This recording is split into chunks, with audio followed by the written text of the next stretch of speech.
avez ces tablettes-là. Bon, j'ai sorti une vieille tablette. Voici ce qu'on utilisait en 2017. 2014, 2017 pour enrôler les gens. Vous voyez, c'est un doigt. Hein, pour enrôler quelqu'un, ça prend assez de temps. La technologie a avancé un peu. Nous avons opté pour des tablettes cette fois-ci jusqu'à Youmou, qui vont recevoir des ordinateurs portables dans ce sens, pour pouvoir exploiter la base. Nous voulons qu'après ce projet, nous allons vous parler de tout ça dans l'autre salle, dans ce que la biométrie, dans ce que le fugaz va faire. Donc, il y a une batterie qui a une autonomie. Déjà, il y a une batterie dans les tablettes, mais il y a une batterie à la base. Donc, c'est pour cela qu'on a, c'est pour cette opération, pensez à prendre l'empreinte faciale. Ça ne change pas. L'iris, sauf quand vous n'avez plus d'âme dans le corps. Sinon, l'iris reste même pendant toute la vie. Donc, voici un peu ce qui va être fait sur le terrain. Et date de naissance, tout ce qui s'ensuit est traité sur ces équipements-là. Nous avons ici le serveur de base de données, les serveurs d'application. Nous avons un serveur de sauvegarde qui ne marche plus. Nous avons les baies de stockage. Nous avons, bon, ça c'est la partie, les serveurs de développement. Parce que nous avons des serveurs de production et des serveurs de développement, sur lesquels tous les développements sont faits sur les applications avant de les mettre en production pour que les gens les utilisent. Vous avez ici les serveurs de la biométrie de 2014-2017. Voici ces serveurs. Donc, toutes vos opérations qui viennent prendre les fiches d'identification biométrique chez nous, nous les tirons à partir de ces serveurs-là. Ici, vous avez les serveurs de l'ancien INAMO, Institut national d'assurance obligatoire. Donc, comme l'Institut a fusionné avec la caisse actuellement, nous sommes en train de voir comment les prévoir dans le nouveau système que nous sommes en train de mettre en place. Vous avez un non-dealer, je pense que 60 kVA, qui a une autonomie aujourd'hui parce qu'elle est vieille. Tous ces équipements ont été livrés en 2010. Ce non-dealer a une autonomie de 6 minutes aujourd'hui parce que le non-dealer est en fin de vie. Quand le courant coupe ici, nous on court pour allumer le groupe électrogène pour ne pas que les équipements s'éteignent brusquement. Donc il y a eu ce faux plancher qui a été fait. Vous avez les installations de sécurité, incendie et tout, mais rien ne marche. Nous on a hérité. Vous voyez l'état des installations, vous voyez le câblage. Ça a été un combat pendant l'année passée de maintenir tous ces équipements en état de fonctionnement. Nous avons enregistré des pannes qui nous ont permis de ne pas travailler une semaine, 2 semaines, mais après, dans la grâce de l'appui des autorités et puis nos ingénieurs, la capacité de nos ingénieurs, on a pu maintenir ces équipements en état de fonctionnement. Il faut retenir que ces équipements fonctionnent depuis 2010, 24 heures sur 24. Ça fonctionne, ça ne s'éteint pas. On éteint pour des mesures de départ de maintenance ou bien quand il y a une coupure prolongée de courant, on éteint les serveurs quand c'est les week-ends avant de rentrer. Parce que si on les laisse comme ça et que le courant arrive d'une certaine manière et que les machines prennent un coup, nous n'avons aucun moyen de restaurer les données. Les sauvegardes que nous faisons, c'est des sauvegardes que nous-mêmes nous forçons à faire. Parce que je vous ai dit qu'il y a un serveur robotisé de sauvegarde qui ne marche plus. Donc les sauvegardes qui se passent ici, ce n'est pas automatique. Donc il faut que nous, à chaque fois, on fait des mises à jour. Il y a des changements sur la base, on fait une sauvegarde, on garde, on a des sauvegardes qu'on met dans le cloud et tout. Donc voici ce qui existe, voici ce qui appartient à l'État, à nous tous, ils sont fonctionnaires et tout. On se débrouille pour les maintenir en vie.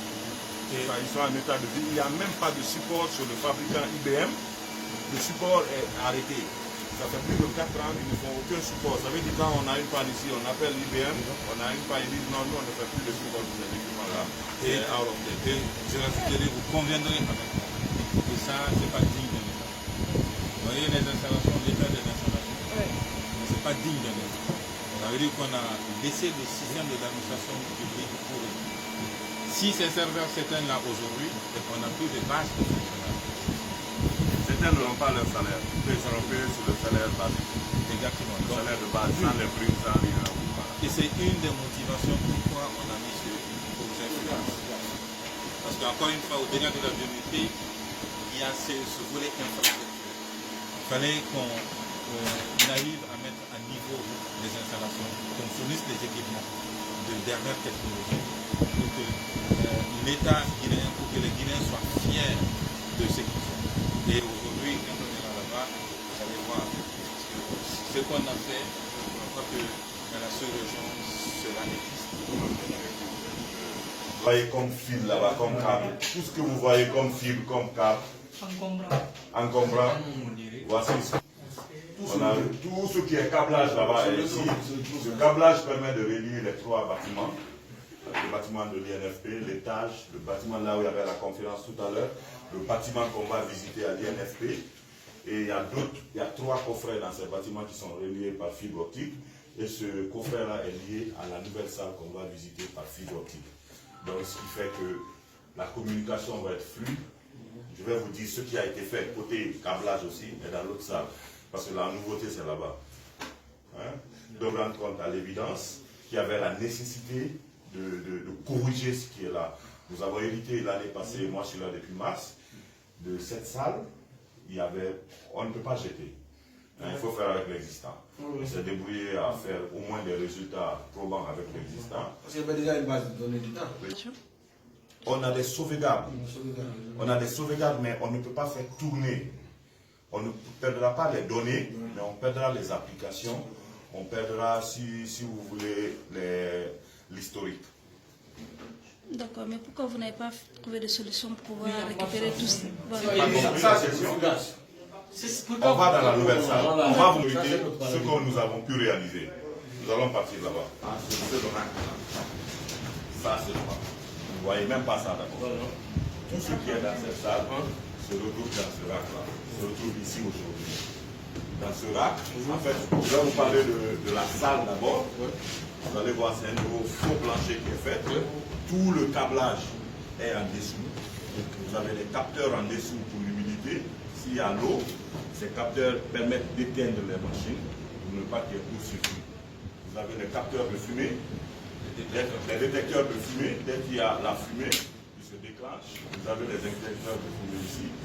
Et avec du gaz biodégradable. C'est que même si quelqu'un est dans cette salle, il n'y a aucun danger pour lui, même s'il y a ce gaz-là qui descend. Donc ça là c'est bon.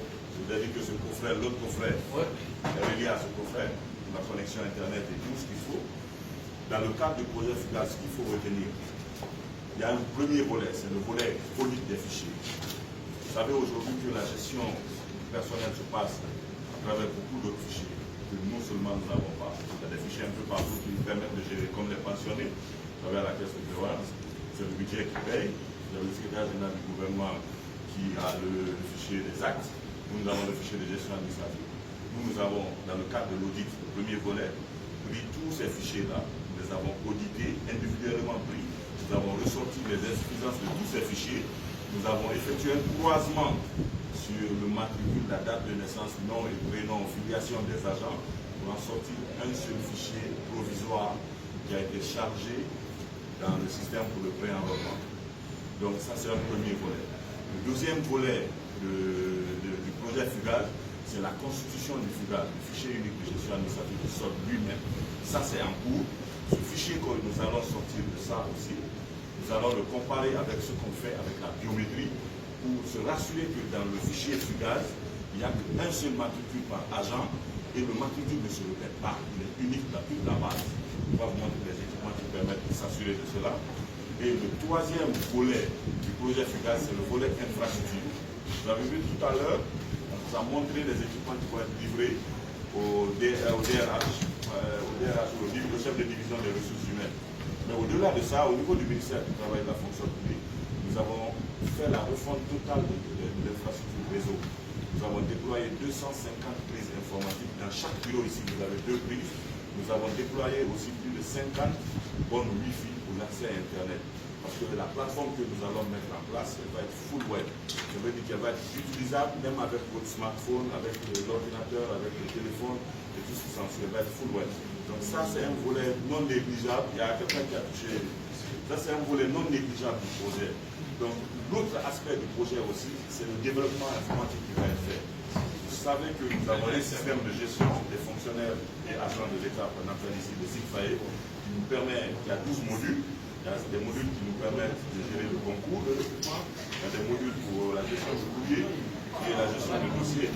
Vous avez un module qui permet de faire toutes les mises à jour sur l'agent, l'affectation, l'habilitation, la création de matricule, l'envoi à la génération. Ça c'est Atos. allez chercher même les opérateurs, vous ne trouvez pas les serveurs comme ça. C'est vraiment de la dernière génération qui est là. Dernière génération. Pour les 10 prochaines années, je vous dis, je ne crois pas que la fonction publique aura besoin d'investir dans des équipements encore. Parce que tout ce qui est là est robuste. Vous ne pouvez pas vous rendre compte parce que vous n'avez pas les capacités devant vous. Non, il faut prendre les références, aller sur le net, vérifier. Ça veut dire que les serveurs qui sont là, voilà, les serveurs qui sont là, ces deux serveurs application de base de données, enregistrent sur cette baie, en même temps sur une baie. Et les deux baies là aussi échangent les données en temps réel. Ça veut dire que si cette baie-là tombe, le serveur-là viendra prendre les données. Donc la sauvegarde, elle est automatique et elle est en temps réel. On n'aura plus besoin de faire le mécanicien. L'année passée, on en a beaucoup fait. Et on profite de ça pour dire à nos autorités de cette application aussi, elle a fait développer dans une nouvelle technologie qui est Oracle Apex. Donc avec des écrans plus conviviaux, et puis avec aussi des améliorations sur les bugs, sur les erreurs que nous avons. Parce qu'actuellement, si vous êtes agent de l'État, vous voulez faire une démarche à la fonction publique, il faut prendre le papier, aller sur votre DRH, le DRH prend le papier, il l'amène ici, ça situe le circuit, ça va faire 2 mois. Avec la nouvelle évolution que nous allons faire sur les applications, les DRH vont pouvoir automatiquement faire leur engagement ou leur traitement ou soumettre leur dossier directement sur la base. Parce qu'il y a un DRH qui est à Yomo, qui est un fonctionnaire qui a une demande de congé. On ne va pas attendre que le dossier arrive à toi. Le DRH lui-même se connecte à la base, fait la saisie, fait sa mise à jour, appuie sur le bouton OK. Quand ça vient au ministère du Travail et de la fonction publique, ça suit tout le circuit normal, mais cette fois-ci dématérialisé. Donc jusqu'au niveau du secrétaire général du gouvernement, il y aura des écrans pour mettre les numéros d'actes. Vous avez les écrans du ministère du budget aussi. Et pour payer le salaire, ils vont se connecter, ils vont prendre les informations qu'ils ont besoin pour payer le salaire, ils vont le payer. Vous avez aussi la pension, ce qui se fait aujourd'hui avec nos aînés. Quand ils vont à la retraite, moi j'ai rencontré une dame dans la cour tout à l'heure. Il faut que les retraités constituent encore leur dossier, aller prendre l'acte d'engagement, l'acte de mise à la retraite, et puis pour aller à la caisse de prévoyance, pour faire la démarche pour avoir accès à leur pension. Avec les nouveautés que nous apportons aux applications, ça va finir. Dès que nous amenons quelqu'un à la retraite ici, la Caisse nationale de sécurité sociale se connecte, récupère les retraités, et passe directement à leur paiement. Et dans cette évolution aussi, il y a le paiement électronique que nous avons intégré dans la base. Quand il y a concours, les frais de dépôt de dossier, qui font 50 000 par-ci par-là, non, ça se paye, vous allez pouvoir payer ce qu'on ne vous a pas dit, le concours. Le prochain concours se passera sur une plateforme. Vous allez pouvoir payer l'argent avec Orange Money, les frais de dossier. Vous allez pouvoir déposer vos dossiers, tout ça en ligne. Bon, ils sont livrés ici. Vous avez ici le serveur de sauvegarde. Vous avez le serveur d'antivirus et anti-intrusion. Donc, toute la gamme de protection de données de Dell. Vous avez les serveurs escalables qu'on vous a montré là-bas. Ces gros serveurs, je vous ai dit, il y a des serveurs d'application, des serveurs de base de données.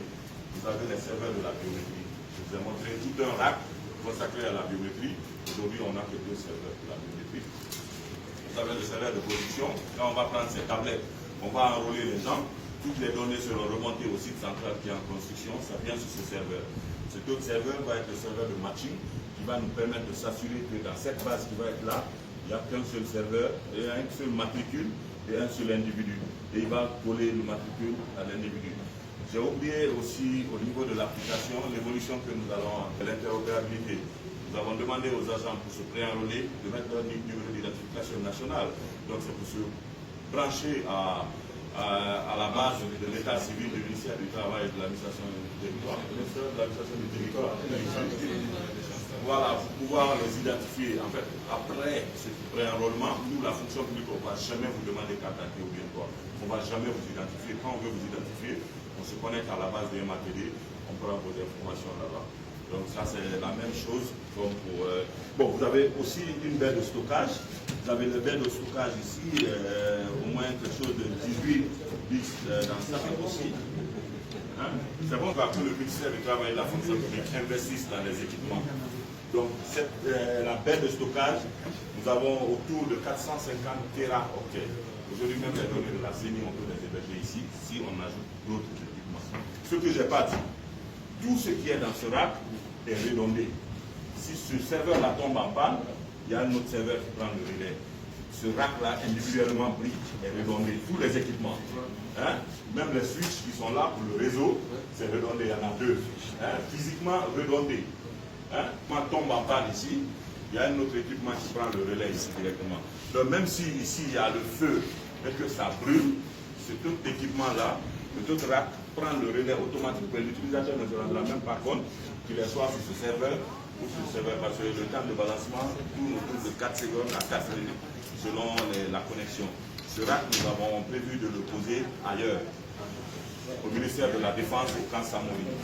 Précisément, si les autorités donnent le feu vert, nous allons le poser ailleurs. Donc, L'abri quoi? sera au ministère de la Défense, dans le camp Samori. Il va être lié à ce rack qui a fibre optique. Ça aussi, c'est redondé par un réseau, par voie hertzienne. Voilà. Donc, c'est très fiable. Le matériel plus fiable. Faire en sorte que